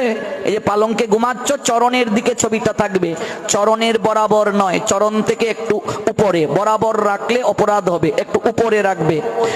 তুমি যখন এইভাবে ঘুমাবে তোমার দৃষ্টিটা পিছনে যাবে না সামনে যাবে, সামনে। ওই ব্যাড সুইচটা যখন অন করবে তখনই যেন তোমার ভগবান দর্শন হয়। ওই ভগবানকে দেখে দিনটা শুরু করবে, তাহলে সারাটা দিন ভালো যাবে। তারপর পালঙ্ক থেকে নেমে আগে ধরণী মাকে একটা প্রণাম দেবে। সমুদ্র মেখলে দেবী পর্বস্তন মণ্ডলে বিষ্ণু পত্নী নমস্তুভ্যম পাদস্পর্শ কমস্যমে। যদি প্রণাম মন্ত্র না পারো এমনিতেই প্রণাম দাও, ধরণী মা আমার প্রণাম গ্রহণ করো। মায়েরা সর্বপ্রথম ঘুম থেকে উঠে পালঙ্ক থেকে বাম পাটা আগে দেবে ভূমিতে, মনে রাখবে। বাবাজিরা ডান পা দেবে আগে। আর কি, তারপর স্নান করে তুলসীতে একটু জল দেবে। তুলসী জল আর সূর্য প্রণাম এগুলো না দেয়া যাবে না, তুলসীতে জল দিতে হবে। 4 বার পরিক্রমা করবে তুলসীকে, সূর্যকে প্রণাম দেবে। ওম জবা কুসুম সনকাশং কাশ্যপয়ং মহাদুতিং ধান্তারিং সর্বপাপগ্নং প্রণতোস্মি দিবাকরম, প্রণাম দেবে, বুঝলে মা? তুলসীকে জল দেবে, যেমন নিজে বাচ্চাকে বলবে ঘটির মাঝে একটা জল রেখে দেবে তুলসীর বেদিতে, যারাই স্নান করে আসবে জল দেবে, এটা হিন্দুদের নিয়ম। এই তুলসীতে জল দিলে কৃষ্ণ ভক্তি বর্ধন হয়। পরিবারের সদস্য যদি 5 জন হয়, 5 জন তো আর সেবা দেবে না, সেবা দেবে একজন। যে সেবা দেবে সে পরিবারের যতজন সদস্য ঠিক ততজন সদস্যের জন্য 2টো করে তুলসী পত্র চন্দন মাখিয়ে রাখবে। দক্ষিণাটা কথা না বলে দাও আর আমার দিকে ফোকাস রাখো। আজকে চলে গেলে আবার কোনোদিন আসবো জানি না, ভগবান আবার কবে আনাবেন, কার কোন দিন যাওয়ার সময় হয়ে যায় কেউ বলতে পারা যায় না, বুঝলে মা? এক জায়গায় গিয়েছি, সভাপতি আমাকে প্রসাদ একসঙ্গে বসে পাওয়ালেন মন্দিরে, দক্ষিণা দিয়ে বিদায় দিলেন সকালবেলা, রাত্রে পাঠ শুনলেন বসে, রাত্রে প্রসাদটা পেলেন আমার সঙ্গে। সকালে দক্ষিণা দিয়ে গাড়িতে দিলেন তুলে, মাস রাস্তায় এসেছি, কল এলো, স্ট্রোক করে মারা গেলেন। কার যে ডাক এসে যায় কোন দিন বলা যায় না, আবার কবে দেখা হবে জানি না। তাই যেহেতু এই সুযোগটা হয়েছে, কালকে আবার আমাকে খুব ভোরে চাঁদপুর জেলার উদ্দেশ্যে রওনা দিতে হবে। এই জন্য আর কিছুটা সময় জেনে যাও কি করবে, কি নিয়ে যাবে এই 3 দিনের পাঠ থেকে। উপসংহার বলছি, পরিবারের যতজন সদস্য ঠিক ততটা তুলসী, 2টা করে তুলসী চন্দন চর্চিত করে মাখিয়ে রাখবে। তোমার স্বামী স্নান করে আসবে, তার দায়িত্ব এসে ওই ঘন্টাটা হাতে নিয়ে সেবা একজন দেবে, কিন্তু এই তুলসীটা গোবিন্দ চরণে দেবে। এটা নিয়ম, এটা দিতেই হবে, এটা নিয়ম, দিতেই হবে তুলসী গোবিন্দ চরণে। ইদম তুলসী পত্রম ক্লিং কৃষ্ণায় গোবিন্দায় গোপীজন বল্লভায় স্বাহা। মন্ত্র পারো না, দরকার নেই, হরিনাম করে তুলসী দাও কৃষ্ণ চরণে। তোমার বাচ্চা স্নান করে এসেছে, সেও দেবে, এটা নিয়ম যে মা যাও তুলসী দিয়ে এসো গোবিন্দকে, এটা তুমি বলবে। আর কি, গুরুচরণে একটা পুষ্প, যে গুরুদেব গ্রহণ করে নাই, দীক্ষা হয় নাই, সে জগৎ গুরু কৃষ্ণের চরণে পুষ্প, এটা দিতেই হবে, এটা ডিউটি। ইদম পুষ্পাঞ্জলি ঐং শ্রী গুরবে নমঃ। গুরুচরণে পুষ্প, গোবিন্দ চরণে 2টা তুলসী, পরিবারের প্রত্যেক সদস্যকে দিতে হবে। তুলসীতে জল প্রত্যেককেই দিতে হবে, সেবা একজন দেবে। এবার সে স্নান করেছে 12টায়, 12টাতেই দেয়া লাগবে, দেওয়াই লাগবে। খেয়ে নিয়েছে, স্নান না করে খাওয়া যাবে না। হিন্দু বাড়িতে স্নান না করে আহার যে করে লক্ষ্মী সেই গৃহ থেকে বিদায় হয়। স্নান না করে হিন্দুরা আহার কোনোদিন করে নাই, আজকাল এগুলো পরিবর্তন হয়ে যাচ্ছে। স্নান না করে কোনোদিন রান্না বসাবে না। যদি শীতের সময় থাকে, স্নান করতে পারছো না, কিংবা শরীরে জ্বর, বাসি কাপড়টা পরিবর্তন করে একটু জলের ছিটা শরীরে দেবে, তারপর রান্না বসাবে, কিন্তু বাসি কাপড়ে কোনোদিন রান্না বসাবে না। আর যদি ব্যবস্থা থাকে, ঘুম থেকে উঠে গোবরের জল সারা বাড়ি ছিটিয়ে দেবে। এখন তো অনেক বাড়িতে গরু নেই, কিন্তু গোবরের জলটা সারা বাড়ি ছিটিয়ে দেবে, তার মহিমা আছে, আরেকদিন এসে বলবো। এটা অবশ্যই দেবে যদি সুযোগ থাকে, আর যদি সুযোগ না থাকে তাহলে তো আর কিছু করার নেই। তারপর কি, গুরু মন্ত্রটা ধ্যান করে নেবে। গুরুদেব যে মন্ত্র দিয়েছেন ত্রিসন্ধ্যা, 3 বেলা সন্ধ্যা করতে হয় নিয়ম। সন্ধ্যার সময়টা কখন? সকালবেলা সন্ধ্যার সময় হলো সূর্য উদয়ের আগের 24 মিনিট, সূর্য উদয়ের পরের 24 মিনিট। এই 48 মিনিটের মাঝে সকালবেলা আপনাকে গুরু মন্ত্র ধ্যান করতে হবে, অর্থাৎ প্রার্থনা করতে হবে। যেমন ধার্মিক মুসলমানেরা আজানের ধ্বনি শুনলে তারা নামাজ পড়তে যায়, তাদের একটা নির্ধারিত সময় আছে। আমাদেরও শাস্ত্রে প্রার্থনার একটা নির্ধারিত সময় আছে। আপনি ব্যবসায়ী, রাত্রে 11টায় এসে করবেন, আপনার মতো করে চললে হবে না, নিয়ম আছে। পরীক্ষা শুরু 10টায়, আপনি গেলেন 11টায়, হবে না, আপনাকে ঢুকতে দেয়া হবে না, নিয়মের বাইরে যাওয়া যাবে না। তাহলে আপনাকে কি করতে হবে? আপনি দুপুরবেলা ব্যবসা প্রতিষ্ঠানে আছেন, যেখানে যে অবস্থাতে আছেন হাত পা ধুয়ে মন্ত্র স্নান করে ওইখানেই আপনি গুরু মন্ত্র ধ্যান করে নেবেন, যেখানে যে অবস্থায় আছেন। সন্ধ্যা হয়ে গেছে, প্রার্থনার সময় 5 মিনিটের জন্য ব্যবসা প্রতিষ্ঠানটা বন্ধ, সাঁতার ফেলার দরকার নাই, আপনি প্রার্থনাটা আগে করে নিন, তারপর আপনি ব্যবসা শুরু করবেন। যেখানে যে অবস্থায়, সময়কে বাদ দেওয়া যাবে না, সময়কে গুরুত্ব দিতে হবে। 3 বেলা প্রার্থনা, বুঝলে? আন্নিক যারা গুরু দীক্ষা পেয়ে মন্ত্র ঠিক মতো জপ করে না, তাদের আয়ু কমে যাবে, সংসারে একটার পর একটা ব্যাধি শরীরে আসবে, যন্ত্রণা আসবে, সাবধান। গুরু মন্ত্র প্রাপ্তির পর কখনো অবহেলা করিও না। মন্ত্র যদি সঠিকভাবে ব্যবহার না করো, হিতে বিপরীত হয়ে যাবে। মন্ত্রের শক্তি অবশ্যই আছে, কিন্তু এটাকে অযত্ন করলে, অবহেলা করলে হিতে বিপরীত হয়ে যাবে। আমি কথা বুঝাতে পেরেছি? তারপর কি, যাদের চোখে আলো আছে, পড়তে যারা পারো, রিডিং পড়তে পারো, অবশ্যই গীতার একটা হলেও শ্লোক পড়বে। সংস্কৃত পারো না, দরকার নাই, বাংলা অনুবাদটা পড়ো। এই জন্য যে একেবারে ধুতি পরে আসনে বসতে হবে, সময় থাকলে বসো, সময় নাই দাঁড়িয়ে দাঁড়িয়েই পড়ো, কিন্তু পড়তে হবে। একটু গীতাটা পড়ে নাও, একটু গীতাটাকে বুকে নাও, তারপর খাবার খেয়ে তুমি চাকরিতে চলে যাও, ব্যবসা প্রতিষ্ঠানে চলে যাও, তোমার বাচ্চা স্কুলে যাক চলে, সব কাজ করো, ব্যবসা, চাকরি, পড়াশোনা, কিন্তু তোমার ডিউটি বাদ দিয়ে তুমি যেতে পারবে না। ডিউটি তোমাকে করে যেতেই হবে। এটা মায়ের দায়িত্ব, সন্তান করছে কিনা, নতুবা মাকে বিচারের কাঠগড়ায় ভগবান প্রশ্ন করবে, বাবাকে করবে। তোমরা মা বাবা হিসেবে ব্যর্থ হয়েছো, সন্তান পাওয়ার পর তাদেরকে সুশিক্ষা দিতে পারো নাই, এটা দায়িত্ব। এক মালাই হরিনাম করো 24 ঘন্টার মাঝে, যে কোনো সময় শুরু করো, জপমালাটা নাও, তারপর দেখবে 1 মালা থেকে ধীরে ধীরে 2 মালা হবে, 4 মালা হবে, একদিন না একদিন 16 মালা করতে পারবে। কিন্তু 108 বার হরে কৃষ্ণ মহামন্ত্র না করে যে আহার গ্রহণ করবে, পাপ গ্রহণ করবে। আত্মার আহার হলো হরিনাম। আমরা প্রতিদিন যে খাবার খাই, এটা দেহের আহার। আত্মা মাছ মাংস খায় না, নিরামিষও খায় না, আত্মার আহার কৃষ্ণ নাম, কৃষ্ণ কথা। তাহলে 2 দিন দেহকে খাবার না দিলে দেহটা ক্লান্ত হয়ে যায় কিনা, দেহটা শক্তিহীন হয়ে যায় কিনা?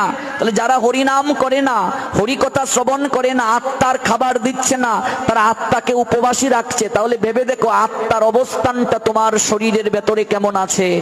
এই জন্য গীতায় একটা আছে শ্লোক, যার বাংলা আত্মা আত্মার বন্ধু, আত্মা আত্মার শত্রু। তোমার আত্মা শত্রু হয়ে যাবে।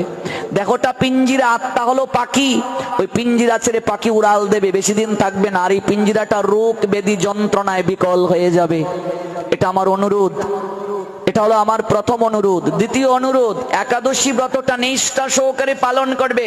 সদবা বিধবা বলে কিছু নাই, কুমারী কুমার বলে কিছু নাই, 8 বছর হলেই শুরু করতে হবে। 80-র উপরে করলে বোনাস, 8-এর আগে করলে বোনাস। যদি পারো নির্জলা, আমরা নির্জলা করি, রাত জাগরণ করি, তাহলে সবচেয়ে বেশি কৃপা হবে। না পারলে শুধু জল খেয়ে, তাতেও যদি না পারো ফলমূল খাবে। যারা অসমর্থ, ঔষধ ছাড়া চলে না, ফলমূল সবজি পেতে পারবে। রুটি খেলে একাদশী হবে না, কিন্তু এটা সূর্যমুখীর তেল বা বাদাম বা ঘি তেল দিয়ে করতে হবে। কিন্তু কখনো রুটি খেয়ে ব্রত হবে না। যে যতটুকু করবে ততটুকু পাবে। ভালো পড়াশোনা করতে যে অগ্রসর হবে তার রেজাল্ট ভালো হবে। যারা খেয়ে দিয়ে একাদশী করবে তারা একাদশীর সম্পূর্ণ কৃপা পাবে না। যারা শুধু জল খেয়ে করবে তারা ব্রতের কৃপা অনেক পাবে, নির্জলা করলে সম্পূর্ণ পাবে। কিন্তু ফলমূল খেয়ে যারা একাদশী করবে সম্পূর্ণ কৃপা পাবে না। কিন্তু অসমর্থ হয়ে গেছো, কি করবে? করো, একটু একটু হলেও এক সময় অনেক কৃপা জমা হয়ে যাবে। কিন্তু করতে হবে। যে কোনো একাদশী থেকেই শুরু করা যায়। আগামী একাদশী থেকেই শুরু করো, বাচ্চাকেও করাও। একটা দিন রান্না বান্না হবে না 15 দিনে, মাসে 2টা দিন রান্না বান্না নাই, ভগবানকে ডাকবো, ওই কৃপায় আমরা 28টা দিন ভালো থাকতে পারবো। গৌর প্রেমানন্দে 28টা দিন ভালো থাকতে পারবো। একাদশী দশমী যুক্ত করা যাবে না। অনেকে বলে আগের দিন না পরের দিন। দশমী যুক্ত ব্রত করা যাবে না। গোস্বামী সিদ্ধান্তে আমরা করি, মহাপ্রভুর সিদ্ধান্তে দ্বাদশী যুক্ত একাদশী, দশমী যুক্ত করবে না। এগুলো লেখা আছে। কেমন? সময় থাকলে আর একটু বিস্তৃত বলতে পারতাম। তৃতীয় অনুরোধ, যেখানেই গীতা পাঠ শুনবে, ভাগবত কথা শুনবে, একটু শুনে আসবে। আর ভাগবত পাঠে যখন যাবে শুদ্ধ বস্ত্রে যাবে। পান খেয়ে ভাগবত পাঠে বসবে না, নাম যজ্ঞে বসবে না, মুখটা ধুয়ে এসে বসবে। কেমন? তাহলে অপরাধ হয়ে যাবে। যখন হরিকথা শুরু হয়ে যাবে, হরিকথা শেষ হওয়ার পূর্ব পর্যন্ত কিছু খাবে না। ওই যে ধ্বনি দিয়ে শুরু হলো, ধ্বনি দিয়ে শেষ হওয়ার আগ পর্যন্ত কিছু না খাওয়ার চেষ্টা করবে। পরীক্ষিত মহারাজ জল গ্রহণ করেন নাই। যদি অপারগ হও জল খাও, আর জলটা না খেতে পারলে আরো ভালো, বুঝলে? তারপর প্রসাদ পেয়ে যাবে। চেষ্টা করবে বাচ্চাদেরকেও কোনো কিছু না খাওয়াতে। শ্রীবাস আঙ্গিনায় আমরা দেখতে পাই সানাসুরের প্যাকেট, তারপর পটেটুর প্যাকেট, এগুলো একেবারে ভরে যায় আঙ্গিনা। এই সকল বাচ্চার বাপ মারা এগুলো বাচ্চাদেরকে খাওয়াচ্ছে, চেউ মেউ করছে। বাচ্চারা তো একটু করবেই, কিন্তু খাওয়াবে না। কেমন? এটা অপরাধ হবে। এই আঙ্গিনার পবিত্রতা রক্ষা করবে। এটার আশেপাশে বিড়ি টানবে না, সিগারেট টানবে না, কারণ এটা নবসৃষ্ট বৃন্দাবন। ওই শ্রীবাস আঙ্গিনায় চাপাল গোপার মদের বোতল রেখেছিল, লাভ হবে না, আরো অপরাধ করে যাবে। হরিনাম শুনতে আসবে, হরিনামেই শুনবে। ওই কসমেটিকের দোকানে যাওয়ার দরকার নাই। যদি হরিনাম শুনতে এসে কসমেটিক কিনতে হয়, তাহলে ওই বাজারে কসমেটিকের দোকানেই যাও, হরিনামে আসার প্রয়োজন নাই। এসেছো 2 ঘন্টা মনোযোগ দিয়ে শুনে যাও। এখানে এসে ওই নাগরদোলায় উঠবো, বেলুন দিয়ে বাচ্চাদেরকে নাচাবো, আত্মীয় বাড়ি ঘুরবো, তাহলে অপরাধ হবে। হরিনাম শুনতে এসেছো, 5 মিনিটেই শুনো, মনোযোগ দিয়ে শুনে যাও। আনন্দ বাজারে যত্র তত্র প্রসাদ ফেলবে না, প্রয়োজনের অতিরিক্ত প্রসাদ নেবে না। প্রসাদ পাবে যেন অরুচি না হয়। প্রসাদকে অন্য জ্ঞান করবে না, লবণ কমিয়ে গেছে, মরিচ কমিয়েছে, তাহলে অপরাধ হবে। অল্প নাও, বারবার চেয়ে নাও, কিন্তু ফেলবে না। নিজের উচ্ছিষ্ট নিজে তুলে নেবে, নিজের থালাটা নিজে দৌত করবে, এটুগুলো যত্রতত্র ফেলবে না, পা দিয়ে মারাবে না। এটা চিন্ময় বস্তু। প্রত্যেকের বাড়িতেই চাল ডাল সবজি আছে, লাইন ধরে একটু প্রসাদের জন্য কেন দাঁড়িয়ে থাকি? প্রসাদ মানে কৃপা। এটা এই জ্ঞান করবে। কার বাড়িতে বসার জায়গা নাই, কার বাড়িতে ঘুমানোর জায়গা নাই, কিন্তু এখানে কষ্ট করে বসে আছি কেন? কৃপা লাভের জন্য। কৃপা লাভের জন্য এসেছি, অপরাধ যেন না করি, এটা মনে রাখতে হবে। এবং চেষ্টা করব আমরা সহযোগিতা করতে। এই আঙ্গিনাটা ঝাড় দিতে যে দেবে সে বেশি কৃপা পাবে। এখানে যে জল দেবে, যে পরিবেশন করবে, চটগুলো তুলবে, যে যে কার্যই করবে সে কৃপা পাবে। শ্রীবাসের বাড়ির কাজের মেয়ে শুধু গঙ্গা থেকে জল আনত সাধু সেবার জন্য, তাকেও মহাপ্রভু তার চরণ দান করেছিলেন। এটা এই জন্য সার্বজনীন যজ্ঞ, সবার মঙ্গলের জন্য। এই 3 দিন ব্যাপী হরিকথা আস্বাদনে আমার অনেক ভুল ত্রুটি হয়েছে। আমার কোনো শব্দ কিংবা বাক্য দ্বারা আপনাদের মনে যদি কোনো কষ্টের সঞ্চার হয়, আমাকে আপনারা অদম জেনে ক্ষমা করে দেবেন, বৈষ্ণব অপরাধ থেকে ক্ষমা করে দেবেন। আমি শ্রী শ্রী মোহনলাল জিওর মন্দির, এই মন্দিরের কর্তৃপক্ষ অর্থাৎ কমিটি বৃন্দ তথা এই গ্রামবাসী সকল আয়োজনকারী ভক্তবৃন্দের কাছে কৃতজ্ঞতা নিবেদন করছি। আপনাদের এই যজ্ঞ সম্পূর্ণ হোক, ভগবান মোহনলাল যেন আপনাদের যজ্ঞ গ্রহণ করেন। গৌর প্রেমানন্দে আপনারা যেন এমন করেই প্রতি বছর যজ্ঞের আয়োজন করতে পারেন। এই যজ্ঞে যে যত নিষ্কাম ভাবে সেবা করবেন, তার শেষের দিনের রাস্তা